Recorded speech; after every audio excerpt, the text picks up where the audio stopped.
rumah tangga kawinkeun make agama make syahadat heula nanti eueuh syarat dina agama Islam kawin kudu syahadat heula ngan teu sah di akadam lamun lain Islam matak aya syahadat di jalma bisi jalma tadina murtad heula buru syahadatan deui abis Islam kakara dikawinkeun kitu ulah diasupkeun kana syarat kawin syahadat salah eta itu kasep kahyang duka ka mana tah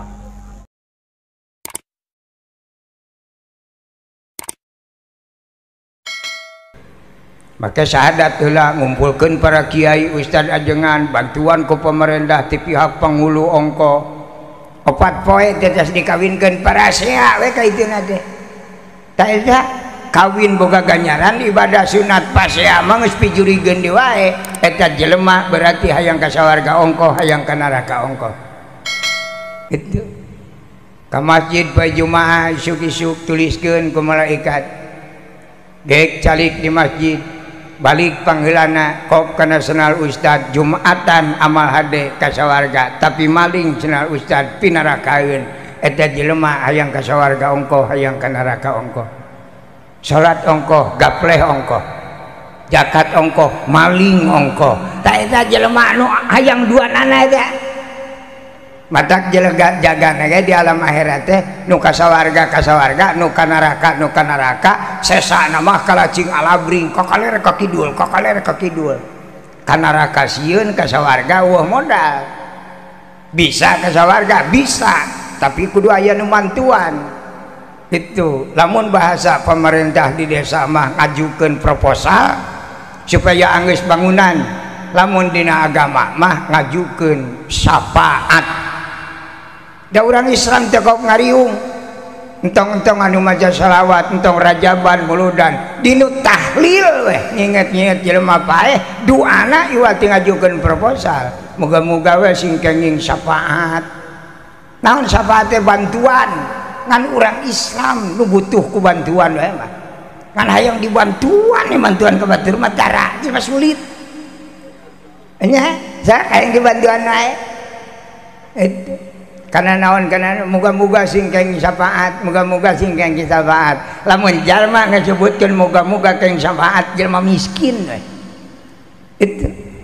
hayang dibantuan ya matak namun ka sawarga teh ku sorangan we teh hayang dibantuan pan aya nu 5 golongan ka sawarga teh dibantuan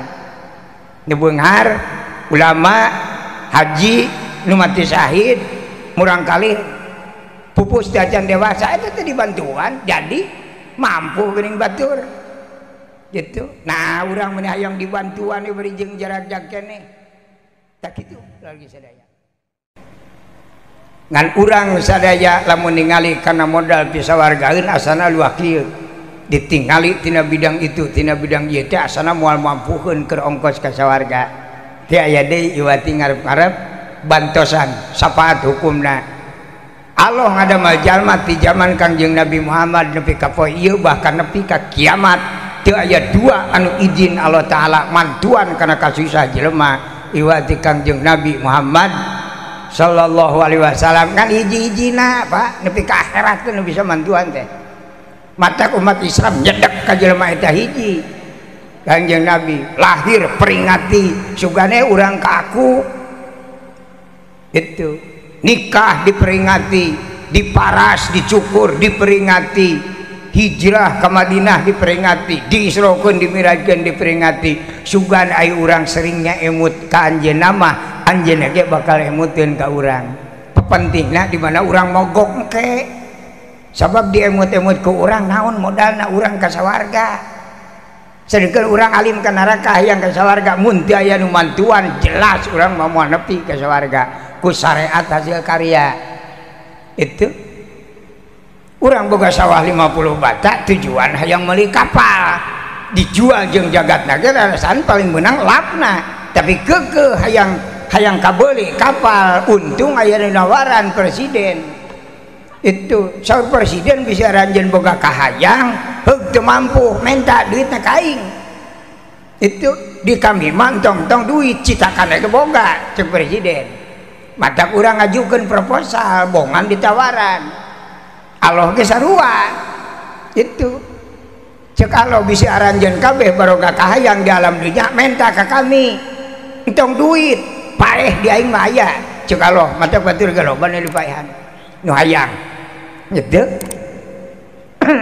mataku ustaz dianjurkeun uduni di mana orang barokah kahayang menta ka Allah naon sababna urang menta ka Allah bongan Allah nawaran dalam Allah teh nawaran masih menta ge moal dianggap da kitu bae teh ngadua teh sok aya jalma nu ngamanaan anu naonan cenah ka Allah make berang penta naon kakurang moal ge menta ai segala pinuh mah justru menta teh loba kakurang bangna menta bongan Allah nawaran hayang naon anjeun di alam dunya sok di kami aya nanaon ge mata urang ngadua gitu lamun di masyarakat di desa berarti urang ngajukeun proposal ngan sing emut di mana ngajukeun proposal hasibuan pusakum introspeksi lamun urang ngajengkeun proposal saha urang menteri gubernur itu bupati camat parurah Pak RW Pak RT atawa masyarakat itu lamun masyarakat ngadamel proposal jelas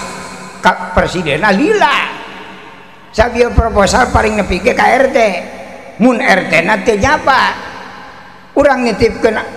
proposal ka Pak RT na keur umroh 4 bulaneun jadi 4 bulan teh proposal dina laci RT keneh balik ku beurit gitu untuk ngarep-ngarep dijabah lain pemerintah ngabohong ya proposal tenepi kayak logika teori sareng hakiki kudu nyambung bayageunah karasana agama itu matak cek parurah gitu sing mineng nyeun proposalan tong sakali wae sabab proposal itu lama kalah ku beurit nyeun deui proposal nu kadua kebenaran RT keur aya pasikeun ka Pak RW na keur nyapa ngemlek di wae di RW datang RW ku beurit di wae majus dah proposal nepi ka dinya itu bejane ku barurah nyieun deui atuh entong bosen terus nyieun itu batak proposal teh di urang ka Pak RT di Pak RT ka Pak RW ka Pak Kadus ka Pak Sekdes ka Pak Lurah tah proposal ti urang nepi ka parurah ge aya saminggu nah berarti butuh waktu encan ti parurah kaituna ka pacamat ka bupati ka gubernur ti gubernur ka menteri dalam negeri ti menteri dalam negeri ka ajudan baru ka presiden datang ka ditu proposal diproses ke presiden naon ieu masyarakat nyenta duit jang naon jang mager buruan imah can kapager sabaraha 14 miliar itu keur pagerna wungkul presiden mau dianggap gede duit sakitu boga citakanana itu ngan presiden nanya diproses ieu masyarakat minta duit teh pajakna lunas henteu eta cenah teu lunas tong dibere macet proposal di ditu gitu hati-hati untung ajudan alamin seret presiden ku ajudan saur ajudan Bapak Presiden pangna masyarakat teu mayar pajak teh lain kedul lain pohon ngan teu boga duit matak ayeuna ngajukeun proposal engke lamun cair arek mayar pajak ajudan nu ngabela ka masyarakat kitu teu dicore matak ceu presiden kira-kira eling moal ieu lamun cair eling jiga mah itu dibere 14 miliar damentana ge sakitu tarima ku ajudan alhamdulillah cair ajudan nyahoon teh ieu proposal ti mana moal apaleun sabab ajudan mah narima proposal ge ti menteri mata cek ajudan tri ka menteri naon cair syukur gitu cek ajudan moal nepi ieu proposal ka presiden lamun teu ku aing dianterkeunana hitung-hitung muruhan nganterkeun 10% teros tadi dinya itu tarima ku menteri cek menteri cair aing proposal lain ti rakyat gitu tapi ti gubernur potong 10% begitu terus bupati Pacaman Parurah tapi KRT RT motong 20% nu 14 miliar teh nepi ka nyieun proposal teh kabagian 4.500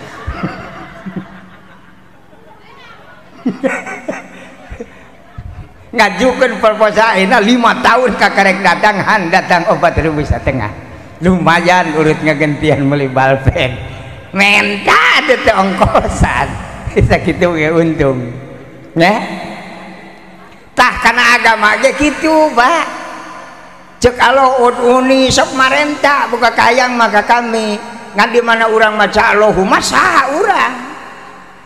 Rasul, Nabi, sahabat, tabiin, solihin, wali, ulama itu apa muslimin muslimat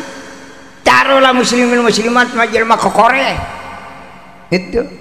jelema tukang ngaramet kuli macul dan muslimin muslimat mah jelema sesa itu jelema panyesaan mah untung dihirupan ge demal bener di kitu di kieu ge di adanan ngajeredog di beda pajak teu malayar da ieu jelema atung-atungan Ustad adan tapi kang korok ngan datang tiluan kamana sore di dalam urang teh ya 700-an ayeuna maca Allahumma jelema kitu aja mah didenge kan deh jelema panyesaan mah dihirupan kieu ieu teh lain ngarah bener ngadeguan runtuh langit teh cuma bener di kitu di kieu teh mada ka ustad tong para rusing tong engke runtuh langit dempak kabeh lah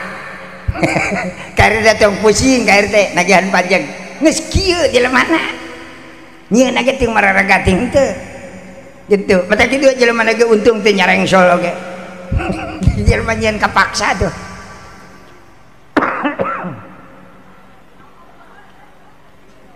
da salat oge urang mah malaikat ngan teu kabur bungkul salat urang lamun urang salat Allahu Akbar saha nu salat ku guru da teu aya ukur ilu-iluan sok saha nu salat ku guru da teu aya jelema ayeuna sarolat yang hareup ngulon pedah neuleuh ustad yang hareup ngulon ustad da kurang bijak dalam ustad yang hareup ngetan mah rakyatna burung malik ka belah wetan kabeh eta jadi ilu-iluan ustad ruku kakarek meuli ruku ustad sujud kakarek meuli berarti itu bukan prinsip nya dalam mun abdi jadi ustad mah salat moal ruku-ruku ngagen sok lamun teu marurang jelema da mah ini heulaan moal sieuneun ka ustad mah bapak na depan mayun ka mana ka kulon pernah nanyakeun teh ka ustad naon sawabna salat yang hareup ka kulon eueuh kabeh gitu mata ustad kudu rada aya kegiatan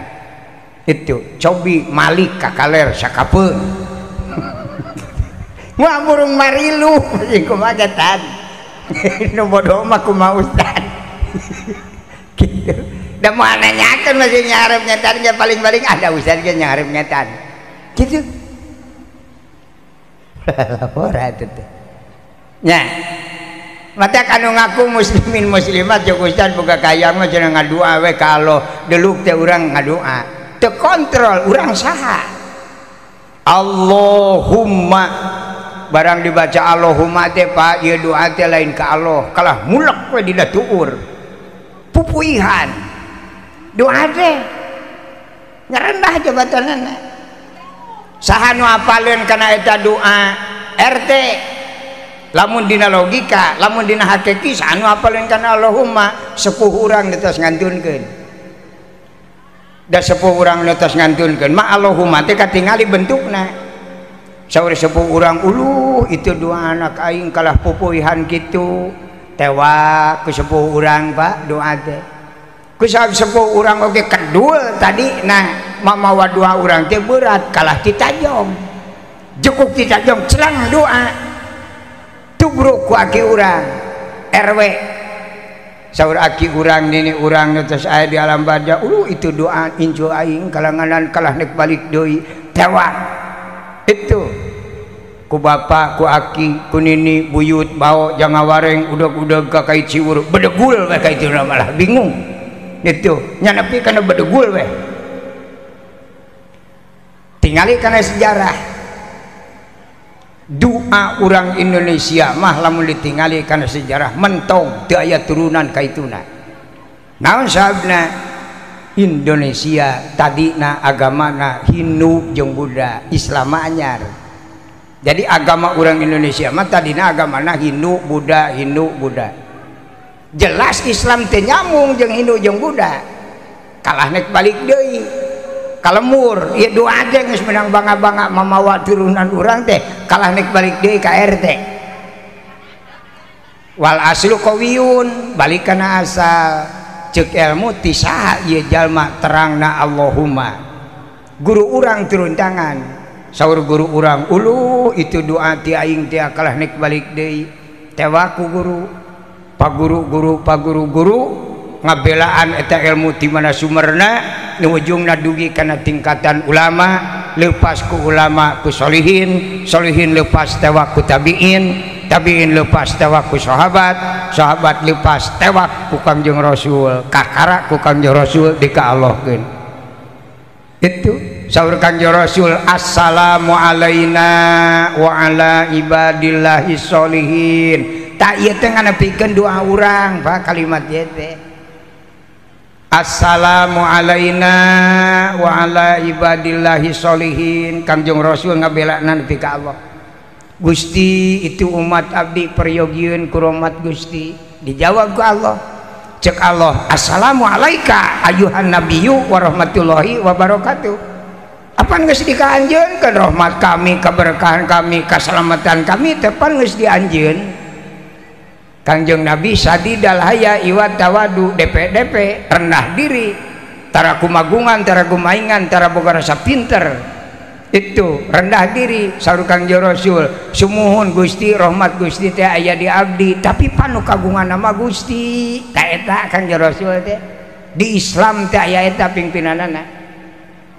diproses ku Allah Muhammad umat anjeun minta rahmat kami teh sok maca sholawat tara tak ya eta pertanyaanana prosesna di ditu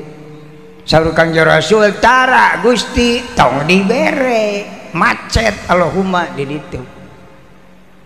seret ku Kangjeng Rasul Gusti Allahna Gusti umat abdi tara maca sholawat teh lain kedul tapi ripuh jelema neangan pangabutuh ketika cumponan jadi teu aya waktu keur maca sholawat matak ayeuna ngajengkeun doa ka Gusti manawi cair ieu Allahumma sugan isuk pagetoh mah loba duit sarse arek maca sholawat tah Nabi nepi ka kitu ka Allah ngabelaan urang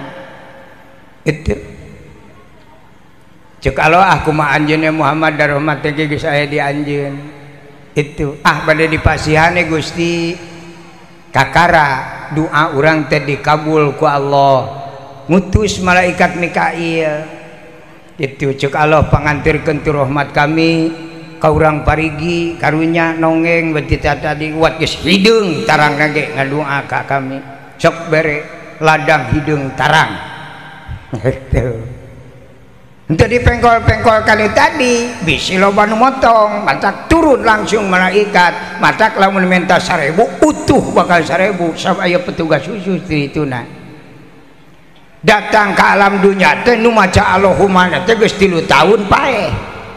sabab duana heubeul teuing ka dituna teu mimiti maca Allahumma nepi ka ditu teh 50 tahun nya pae manten ya ijabah doa bakal dicokot deui ku Allah moal sakali ceuk Allah bakal dikabul tetep bakal dikabul panu Allahumma maot apan aja anak injuna itu mantak barokah doa sepuh teh dipasihkeun ka putrana nu aya di alam dunya